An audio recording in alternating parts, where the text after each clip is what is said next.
Hello, welcome back to the channel, everybody. Welcome back to Forever United TV, bringing you your ins and outs on everything going on at Manchester United. It is Wednesday. It is Champions League night.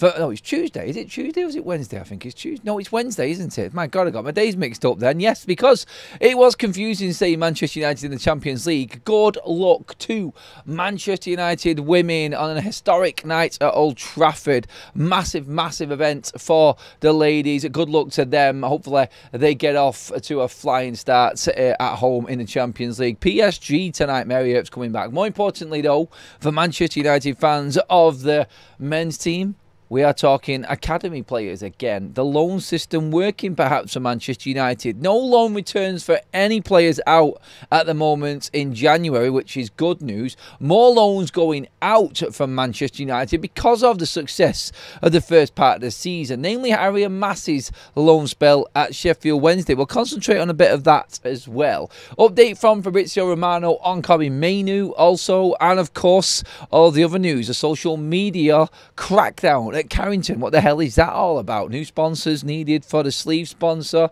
and Manchester United shirts. All of your thoughts in the live comment section as well. Welcome along to the show, everybody. Hope you've had a decent day. Man, it doesn't stop raining at the moment, does it? My God, it is miserable in Manchester. Jesus. Anyway, let's cheer ourselves up. Whatever, to be honest, the recipe and the ingredients of a miserable week in football. No Premier League. Lashing down rain. Every time you try and get a fix of football anywhere else, you get drenched and still got to wait over a week before the Premier League returns.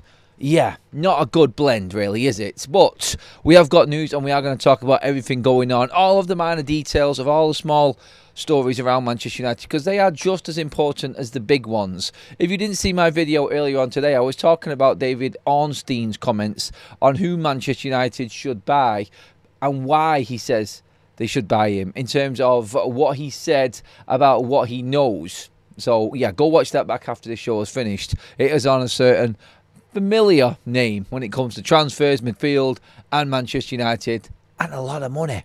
Anyway, Harry Amass. Well done to Harry Amass, by the way. First of all, on his loan spell at Sheffield Wednesday, not coming back. Made clear today that there is no return. See, a lot of people are thinking Manchester United, according to Andy Mitten of The Athletic, are not going out and finding a left-sided player. It's not top of the agenda. So he says on one of the podcasts he's been speaking on recently. So do Manchester United look to bring somebody in from the academy? It won't be Harry Amass though. He's staying out on loan at Sheffield Wednesday, doing very, very well. Sheffield Wednesday and Manchester United are thought to be very, very happy with the return from this loan so far and the success story that it has been. So much so, in fact, Sheffield Wednesday have already contacted Manchester United for potential loan deals to go in from January until the end of the season. This is fantastic news for Manchester United, because this is something that we have never got right, I don't feel, anyway. Loan spells for certain players in our academy and then they disappear. Not picked out right, and no one in charge of it. And I am not surprised that Manchester United under Ineos have appointed somebody who knows what it's like to come through the academy and make it at a big club. Yes, Johnny Evans is in charge of this loan role now at Manchester United, making sure that academy players get the loans that they need and the right clubs. We actually have someone in charge of this now, which goes to show exactly what was going wrong before at Manchester United, and it is really important. I'm a big, big advocate of the academy, as you know, and I've always said this and banged on about it so much. United have got it wrong. We keep sending players out on loan. Let's just track what this player's doing. He's not even playing. It's a joke. Last season we had Ethan Wheatley out on loan. He was coming back to the 21s to get game time because he couldn't get in the team on the team he was on loan to. So, yeah, get it right. And thankfully, this summer, Manchester United have appointed Johnny Evans. Thank you for your time, Johnny. Legend. And now he's staying in the club. It wasn't jobs for the boys like it used to be at this football club. It's someone in a very specific role who's got knowledge of coming through academy levels at a big club like Johnny did. And, of course, was a massive success story wherever else he went as well, international and domestic. So he's in charge of this. Harry Amass has gone on loan to a very, well, let's just say, drastically struggling side in Sheffield Wednesday. We all know their story and what's happened, administration now, and that is a happy time for Sheffield Wednesday because it means that the owner that was driving them over a cliff has now left the club, and he has been an absolute breath of fresh air. You only have to listen to Sheffield Wednesday fans. You only have to listen to what people are saying from the club. He scored his first goal that weekend as well for Sheffield Wednesday, and he's getting the game time he needs. Now, you can outlive the under-21s in an academy. You can. It can take you so far, but realistically, it's not preparing you at all for what's to come. You need to go out on loan. I don't care if Manchester United under-21s win anything. I don't care. It's not important. And some will think that's a bit crazy, Adam, saying that. We want to be successful all the way through. Yeah, you want to breed winners. Do that at under-18 level. And then send them out into the real world to be hardened up and ready to go. Some of the best players to come out of the Premier League have had loan and successful loan periods at different clubs. United did it with a few of the class of 92 as well. Let's not forget David Beckham's spell on loan for different clubs. I think it was Preston. I'm pretty certain it was Preston for Becks, just as an example.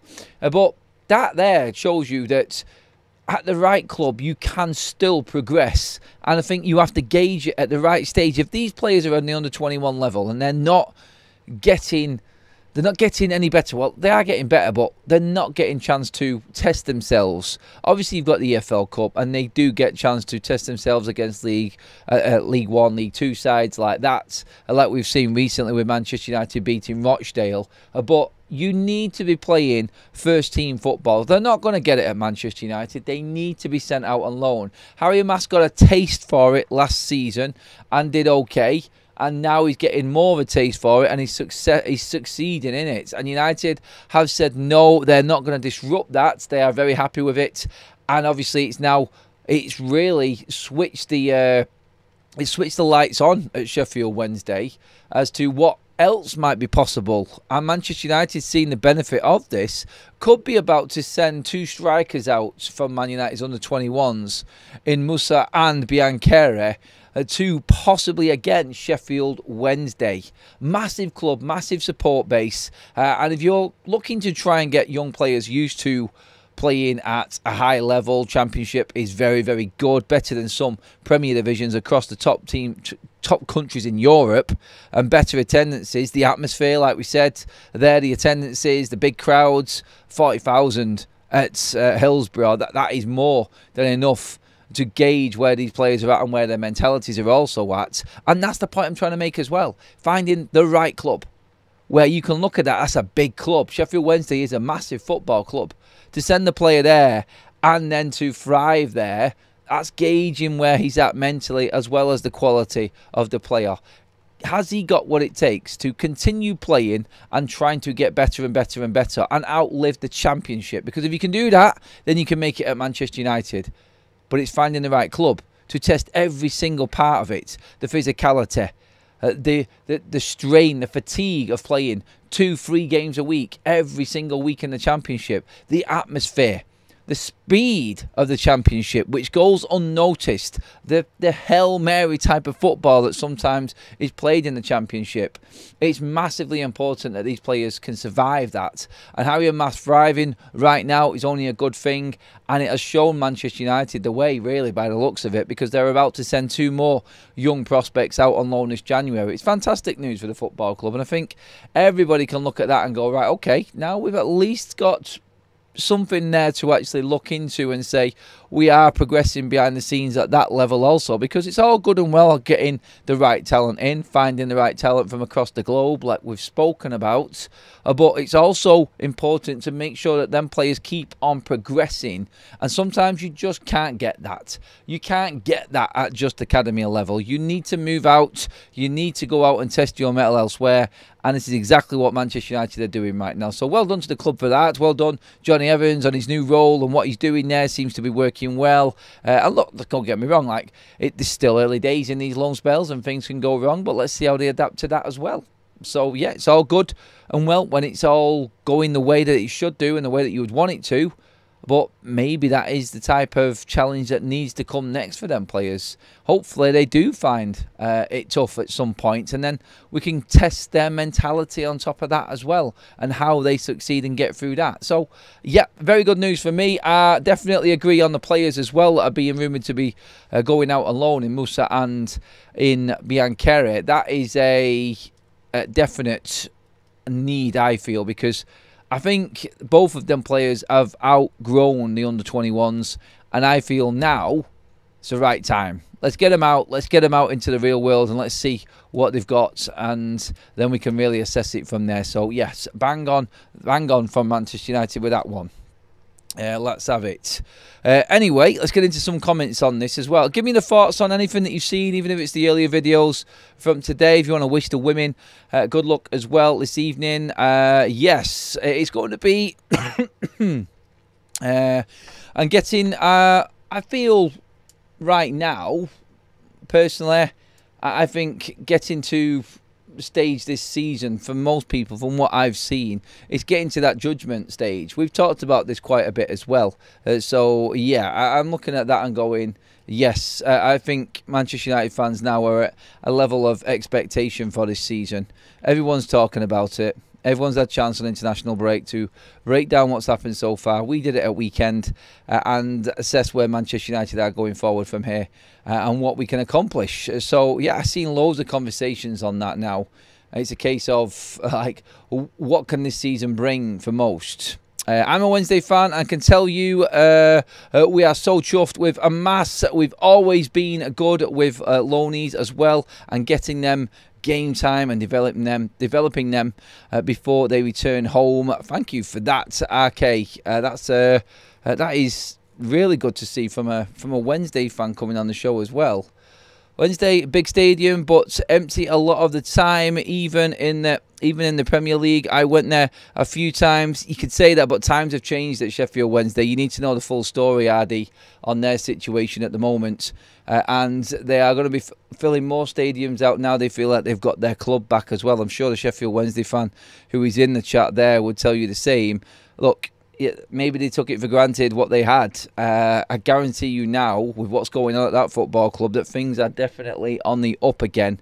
And it will be one of them. They are too big, really. They need to get back into the Premier League, them. Alongside Sheffield United, to be honest. Two big clubs, well-supported clubs that would definitely make the Premier League stronger, I feel. The Sheffield clubs, Nottingham Forest, old-school Premier League outfits, I think definitely would make the Premier League better. It'd be good. The more of them sort of teams we can get back in, I think the better. But a long way off that yet. Let's see if we can get them new owners and get them moving again first of all. But good place it would seem for Man United to loan players out to, and I am definitely up for that if it is going to benefit the youngsters and their developments. We've got an actual Wednesday... United definitely need to send these young players out on loan. The experience will be better than playing under-21s, under-18s. Under-21s specifically is when these players need to be going out on loan and getting game time. No loads of Wednesday fans because I work in Sheffield. The club's been a mess and maybe they can turn it around after all of this. True, Carl. All you see on the news regarding Sheffield Wednesday over the last couple of years, few months in particular, has been carnage. It's been a car crash of a football club because of everything going on. But hopefully it is turning around for them. We can get that sort of club back in again. Sean in with a super chat says, Adam, my missus just took the mick out of your accent. You've actually met her. I'm not having it. She's in the spare room until we get a full apology. It's fine, mate. You can take care of you can take the mick out of the accent. I don't care one bit, to be honest. I'm there to be laughed at, and I know I've got quite a strong Mancunian accent anyway. So, yeah, don't worry about it, mate. She's more than welcome to have a go. I thought Kaz has a go at it, for God's sake. So, yeah. So, yeah, the missus is allowed back in the room, mate. So you're all right. Thanks for the super chat, mate. Lonan, Debs at the list, United, Graham, Inside. It's just Silverbacks just saying hello to everyone. I love that. Most academy players that probably won't make it in the first team, but it's better to find out sooner rather than later. Look, RD, you're dead right about that, buddy. The most important thing as well is finding out, like you said. If they make it, they make it. If they don't, United get money. We get money for these players. That's the important thing. So it's not just about the players making it in Man United's first team. It's very, very rare. Very rare that players actually come through the academy and are first team Manchester United players. But what happens if they go out on loan and they just don't quite make it? 4 to 5 million here and there for a few different players goes an awful long way for Manchester United and paves the way to go out and scout even more top talent. Some will make it, some won't. Some will make it in the Championship, some will make it in the Premier League. The amount of academy players from Manchester United that are in the Premier League right now, you crazy, the amount of players that are there. United, just off the top of my head, just to think about it, or you could Danny Welbeck, you could look at Jimmy Garner at Everton, of course Anthony Langer as well. You could say the likes of Alejandro Garnacho is another one as well. Vitek is in the Championship. Look, there's loads of academy players from the last, 10 years? Scattered all over the English League. Not quite making it at Manchester United, but my God, definitely earning a good living and I think playing at a decent level. So, yeah, that's where it can benefit us also. Need I set off Scott McTominay over in Italy and Mason Greenwood over in France. Again, Marcus Rashford, you could say as well, over in Spain. All over the world. Let's just say that. Right, let's get some more comments in on this. Great attitude, Adam. Why I follow you and Alice and not inflated egos like other channels. Steve, top man, top man. Yeah, I'll tell you this right now. I did a podcast with Alice through Finalysis the other day, and we were both gobsmacked at what happened in that podcast. You might see that coming up sooner rather than later. I'll let you know when that does drop anyway. But yeah, hold on to your hats for that one. Adam, just like me, mate. A proper Mancunian, says Andrew. Yes, Andrew. Andrew is the one on the shorts at weekend on the channel, everybody, having his say. Still not convinced about Arman Ruben. Are you, Andrew? You're not there yet, mate.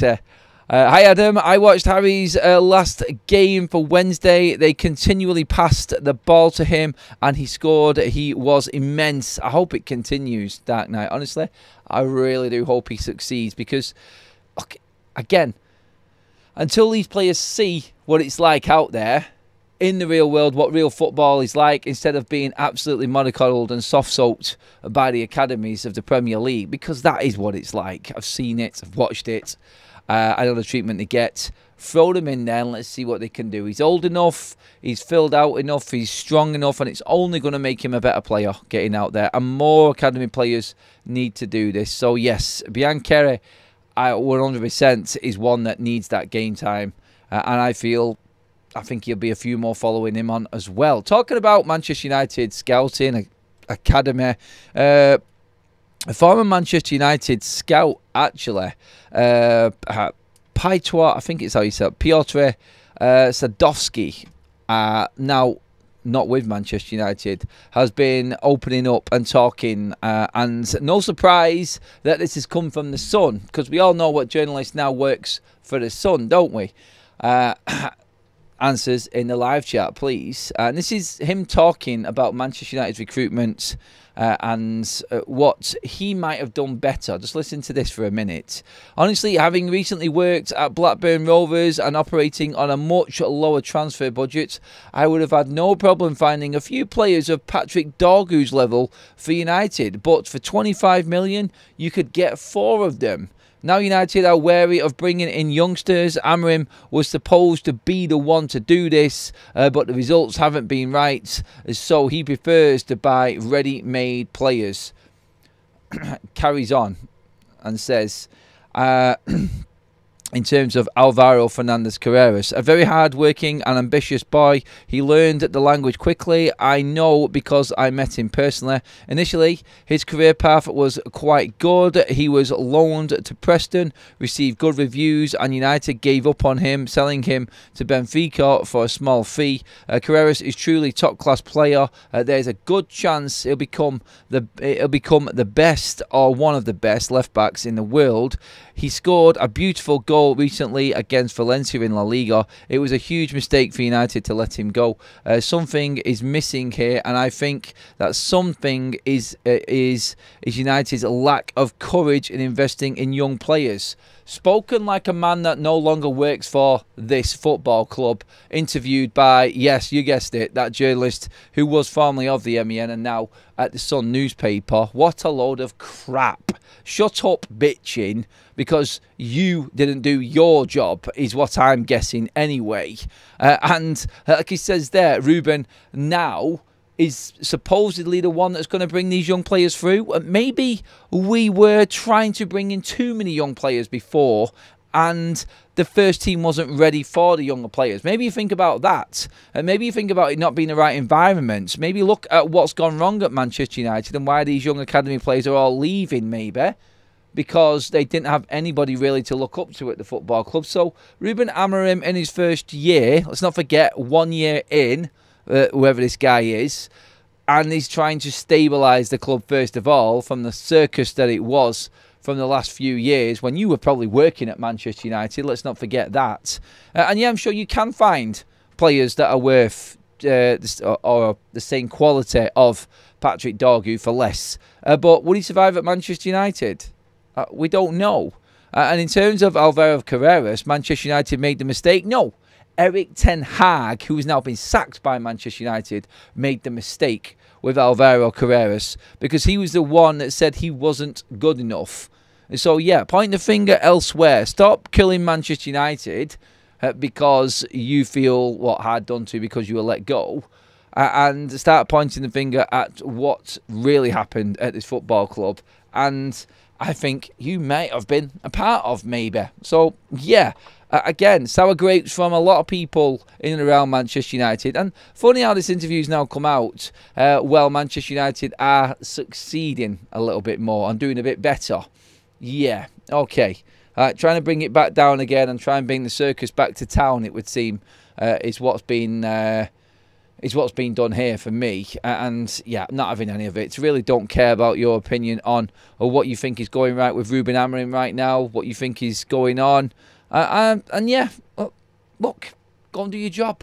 Stop moaning about what was before, because the bad spell at Manchester United, don't forget, was while you was here, mate.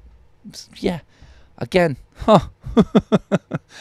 So he's basically just done an interview and bashed himself. Then, yes, Greg, pretty much how I see it, because he was the one at the club, the part of the team that created the mess he's commenting on. I know it's madness, isn't it?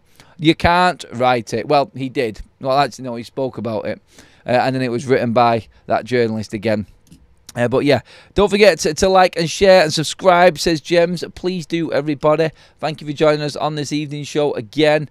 You know the score. Get your comments in. Get involved in the community. Start talking, everybody. And get your own conversations going there as well. Make sure you pop a like on the video. Completely free. And of course, hit the subscribe button, please, as well, everyone. It helps the channel and it is free, like I said. So join the journey.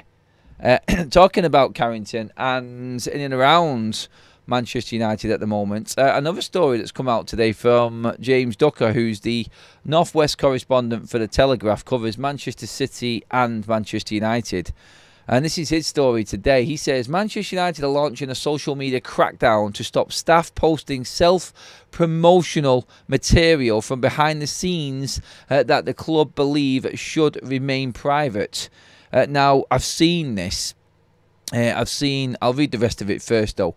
Senior club officials feel there is currently too much unsanctioned footage from the staff with access to the first team and wider football setup entering the public domain.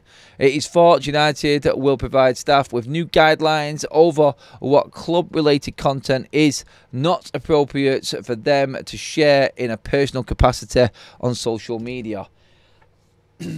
I seen one video from the young lad who works on Manchester United. I can't remember his bloody name now. I think it's Ben. Pretty certain it's Ben. I'm really sorry that is wrong, but he did a great little video of behind the scenes in a day in the life of a presenter for MUTV, and it was. And I'm only saying this because he's put it out there himself. It's not like it's not supposed to go out, but everyone would have seen this, and I think this is the sort of thing that Man United are looking at. But it was a behind the scenes look at his day when Manchester United was signing Senna Lamens, stuff like this, because it was in depth. He's talking while he's on his laptop, organising his diary, then going in behind the scenes, choosing the actual room at Carrington, the new Carrington, where he's going to do this interview, things like this. And I think, yeah, there is just a full-on clampdown, because if that staff member is earning money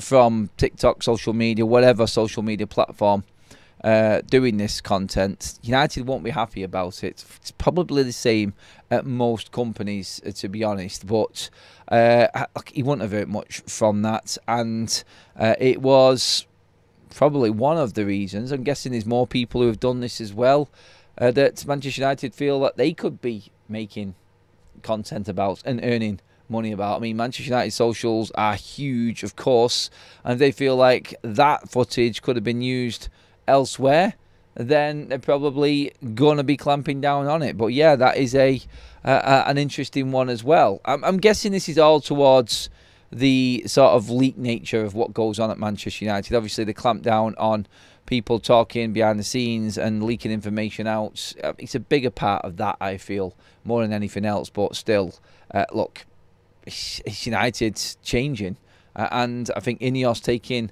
full grip over what's going on at Manchester United at the moment, and that, I think, is, again, it's just a sign that this club is, I'm not going to say moving in the right direction because of this subject in particular, but it's moving in the right direction in terms of getting the ship in order and knowing exactly what everybody's role is and what they're doing. It's organised, because you don't really see it elsewhere unless the club has sanctioned it. You don't see this sort of thing. So, yeah, a lot of people have done this. I've seen a lot of, I think Sky presenters have also done this. Other broadcasters from ESPN, BN Sports also. There's a lot that actually do it to their own benefit. But when you get access to a football club and then then you actually take advantage of that while being paid with that access, well, I'm guessing he would have asked for permission in the first place, and then it's all right. But maybe they feel like it was that good that they want to clamp down on it. Look, I don't know, but that is another thing that's been reported by James Ducker today from the Telegraph. Again, I don't know if these were the words from the other day, but Troy Deeney again has been having a go at Benjamin Sesko. I don't know if this was quotes. I've just seen it over social media again, and people started posting it again. We spoke about this the other day, but Troy Deeney's remarks, again, I think they're a disgrace. I think they're a joke, and he just needs to wind his neck in a little bit, because he's saying here, and if you didn't hear this before, this is what Troy Deeney has said. He looks like a baby giraffe. I don't see what he does. He's 6'4", wrong. Honestly, I would pee stronger, is what he's saying, than him at times. He doesn't run over people. He's always on his heels. Well, not everybody plays the same way as you. It's like you should try being tall, Troy. Try being tall. I'm in the lanky club here, obviously. I'm 6'4". Benjamin Sesko is not 6'4". He's 6'6", so he's even bigger. It's not easy for taller people to just do what he says. He doesn't have the same physique. Everybody's different. Everyone's genetics are different. Everyone plays to their own qualities, and he's still settling in to his first 3 months at the football club. And again, more punditry on radio and TV trying to drag the circus back because it's left town. And that's all this is. Pundits, broadcasters trying to make headlines about Manchester United that just are not relevant whatsoever. United are doing better than they did last season because of the investment they've made in the transfer window, and Benjamin Sesko is a part of that. Why would you try and pinpoint an issue with this player? Seriously? There is plenty of other players that you need to be looking at. And I've said this before and I've used the comparison. Benjamin Sesko cost Manchester United just under 70 million quid.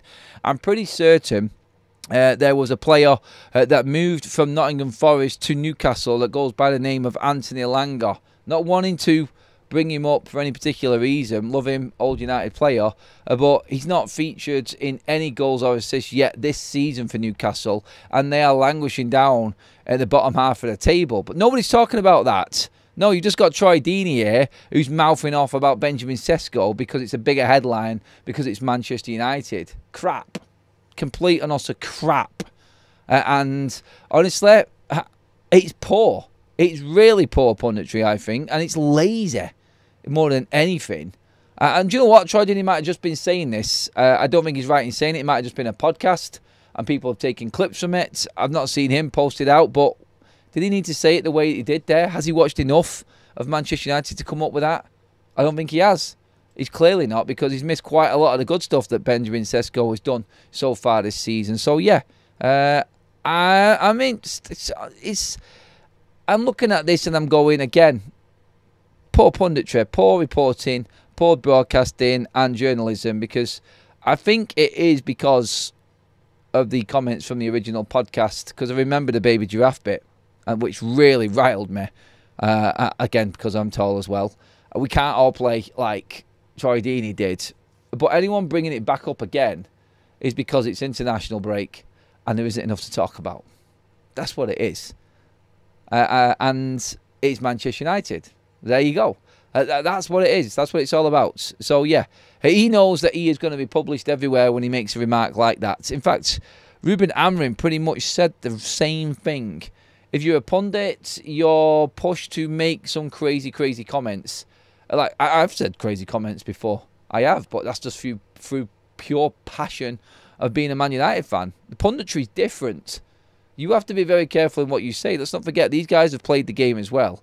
And he knew that this was probably going to get published and be dragged out. So, crap that he's done it. And it's even crapper that people are still putting it out now, over a week after it was actually first spoken about. So, yeah, just again, I've seen that on social media again today. I wanted to make the point about it again because United are doing all right and there's nothing else to bleeding talk about.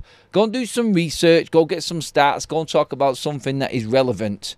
And I'm not having to go at Troy for that. I'm talking about everybody else who keeps putting out the same crap from a quote just to grab headlines because he's been slagging a Man United player off. Super chat in from Sean says Troy Deeney's only major honour is being introduced to the Walsall Hall of Fame. Say no more. Yep, there you go. Sean having his piece there on that one. I'm tall and a midfielder. Size has nothing to do with it. You develop a style. Size has everything to do with it, mate. It does. Size has everything to do with how you develop, like you said there, man. Your own style. You can't do things that other players different sizes do. I can't play like a small striker. I'm tall, lanky-ish. I'm built as a centre-back. Sesko probably similar, but he plays his own way. And I just think it's... I'm going to stop talking about it there now because I'll just get really wound up about it. But I think it's lazy. It's really lazy and it winds me up. Any news, whether bad or good, surrounding Manchester United? Manchester United sells. It's always big news and attracts more interaction and clicks. We're well used to it now. That's how we know we're massive. I like it, and it just winds people up as well, doesn't it? Let's see what else we've got in here as well. Let's see. Just ignore them, Adam. No, it's nothing to ignore, mate. It's there. And they're doing it for a reason. Sometimes, look, they need shooting back down themselves. and hopefully he does get a bit of a backlash from it. He deserves it anyway. Yes, I was useless at headers. I'm 5'1", says Andrew. I did play a little bit of basketball when I was in America one time, DJ, but no, I haven't got a big jump. I haven't got that. I found that out very quickly when I was younger, but no, I think it's like 6'6", 6'7" is usually the normal small basketball player size on average, I think, anyway. So yeah, way off that one. Benjamin Sesko can reach the net though. He can slam dunk. I wonder if Troy Deeney can slam dunk. Nope. Say no more. Moving on. Manchester United's Kobbie Mainoo is top of the wish list for Napoli. Fabrizio Romano, just again bringing that up. He is obviously doing a little bit more work, Romano, because we're seeing his name pop up a little bit more, and he's talking about the same things again regarding the situation around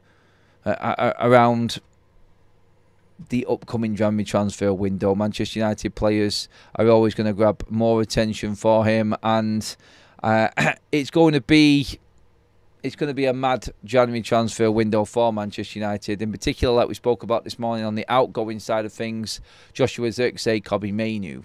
So yes, we are looking at the potential madness of this window coming up. Again, like I said this morning, I don't want to go too much on what Romano said here because we've already spoken about it so much, but in terms of the incomings for Manchester United, we would only let go of the likes of Zirkzee and Mainoo if something was coming the other way. That's what every single journalist is talking about right now. So if we did see someone move, and the importance of players moving is because of that. Because if they do move, then that would probably bring something back in for Manchester United, as in another player. And I'm sure we will be talking about that tomorrow again. But it's going to be interesting to see what happens with outgoings first of all. Also, Fabrizio Romano on the Casemiro situation. He has weighed in now as well, and on Harry Maguire as well. There will be discussions about Casemiro and Harry Maguire's contracts, as their salaries are considered too high for Manchester United. Unless a solution is found, they could leave for free next summer. Again, Romano covering all bases. We know exactly where we're at with both of these players. Both completely out of contract. And if they feel like they should be on more money or similar money, they will leave Manchester United this summer. That's a simple fact. And I've got no concerns that Ineos would bottle this, because they know what they have to do with players on big wages. And the only chance we have got of seeing Casemiro and Maguire next season, I feel, is if we make European football, which I think we will. So this one will continue, I feel. And I think there'll be more involved in this. I personally see Casemiro going and Maguire staying on some form of incentivised contract. I think Maguire would be open to staying on a different deal and understand it more than what Casemiro would, because Casemiro will just go to Saudi and earn £500,000 a week and join Ronaldo or something like that. So he's not going to be, as much as he said he loves Manchester United, like we spoke about yesterday, there is still plenty of negotiations to go on to get there. And then the news we also said this morning was that Casemiro is going to be wanting the bigger bucks still, and that's not going to float for Man United anyway. So yeah. Man United looking for a new shirt sleeve sponsor. Their deal with the current sleeve sponsor of the shirts, DXC Technology, is of course ending at the end of this season. It's a 20 million contract. Manchester United are already speaking to other potential sponsors and partners for that, so not seen as a big issue again for United. It is just what it is. It just moves on and evolves into another contract for another company every single time, but just bringing you completely up to date with the news as well and everything else going on at United right now. But into the comments we go again. Give me your thoughts, please, everybody. Thank you, everyone who has super chatted away. I have seen people in the chat actually saying, I think it was Redingers, was it? It was saying you haven't super chatted for a while. Don't even worry about that, mate. It's don't even worry about it, buddy. Maguire needs to leave along with the other old guard, says Carl. I don't see him to Ireland. It's freezing here. Okay, don't send him to Ireland. He'll be back in. I think Casemiro will go Saudi. I do. Manny says we have centre-back options compared to midfield. That's why I reckon Maguire will be let go.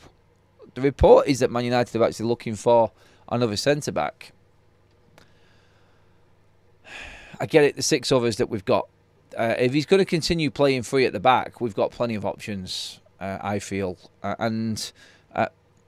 Midfield first, then centre-back was what Andy Mitten was saying. The only chance he's got is if Man United are in Europe. We've got a lot of games. United might feel like they can afford him if they stay in Europe. If we don't, both of them are gone. Completely gone. But yeah, I'm with most people. Like, I want to see fresh. I see merit in keeping both players if we have got bigger fish to fry next season, as in the amount of competitions we're in. Then I could see why Manchester United might think to keep them on a rolling contract. If we stay in Europe, we can afford them. And that's, of course, with bringing in more players as well. Let's not forget that. We are going to be bringing more players, and even if them two do stay at Manchester United. So it's not that I'm saying, and I remember making this point last night also, that if Casemiro stays and making a point for him staying, it doesn't mean that we're not going to bring in the midfielders. We've literally been talking about Carlos Baleba today from what David Ornstein said earlier on. And again, that video is up on the channel from lunchtime today. So when we finish here shortly, please do go out and check that video as well. Chippy68 says, great show, Adam. Again, thank you for that, buddy. Really appreciate that. Come on, United women, says Chippy68 again. Yes, United women are playing tonight, everybody. So make sure that you do tune in and give them your support. Historic night at Old Trafford tonight. The first Women's Champions League game ever at Old Trafford. Mental, and massive praise to Skinner and the girls. Good luck tonight to all of them. David Alaba contract runs until 2026. Runs out 2026. I don't know why we'd be even looking at him, to be honest. I don't think Manchester United are going to go near any older player. I've said this all along. If we're going to be getting rid of the likes of Maguire and Casemiro, it's not to bring in players like the older guard as well. I just feel like United are only going to buy a certain age of player. I've said this all along. You all know that I've been talking about this for a while now. But yeah, I don't see United investing anything into anyone above the age of 26. That's my cut-off, what I think it is. Greg, I can't believe your technology's let you down, mate, there on that one. But I'll see you later, mate. Don't worry. Centre-back-wise, unfortunately, there must be serious doubts about long-term fitness of Leachart. Well, this is a big last two-thirds of the season for Lisandro Martinez, because he needs to prove to a lot of people, the fan base, the team, his teammates, and United, that he warrants a new contract. He's been at the football club for a while. He's been at the football club for 3 years. This is season 4. His contract is going to be up soon. So, yes, Lisandro Martinez at the end of this season needs to be fit and playing continuously. If he gets another injury, wave goodbye to that contract. Sell him. Get money for him and bring in a replacement. I love him. I love his passion. I love the way he plays. But I'm sorry, again, like, big decisions need to be made at Manchester United. As much as Ruben loves him, yeah, but you cannot give another big contract to a player like that. It will just give everybody Luke Shaw vibes if you're doing that. I don't think, well, if Lisandro Martinez stays fit from coming back after international break till the end of the season, has been available with no issue at all with the previous injuries, then maybe. But it's a big maybe still at that. And anything else, sell him. I'm being cutthroat with that one there. Because you all know where I'm at with it. I think most of the other Man United fans in here, in the chat, and who are watching later on, if you are, get your comments in on it, please, in the comments section. But I think that we're all in the same place. Like, we cannot have another injury for Lisandro Martinez. It's one every year. I'm sorry, it's not good enough. We need to see him play a season, a full season. We'll kind of let him off if he gets through the rest of this season, I feel. But there's still fans now that are not convinced by Leacher and his injury record, or even his quality, to be honest. There's some fans that are really still jury out on Lisandro Martinez. But look, we'll see. At the end of this season, I think it will become a lot clearer for quite a few players at Manchester United. And I feel like Ineos have everything in order, ready to go for the summer, know exactly what they need to do. And I think they will do it. And the plug will be pulled on quite a few decent-sized names in this squad. I really do think that that is coming now. So, yeah, let's see what the summer brings, and then I will take it from there. But that is your show this evening, everybody. Get into the comments section and give me your thoughts on the loan system and what's happening with the younger players right now as well. We will be back in the morning with your 8 o'clock show as always, everybody. We don't stop. International break, it doesn't make a difference. We've still got our normal schedule to go. So, yes, I'll be back first thing in the morning. As always, everybody, I will see you then. Have a good evening. Thank you to everybody who super chatted and obviously drop comments in. Please give the video a like on the way out also. Have a great evening and good luck, Manchester United women.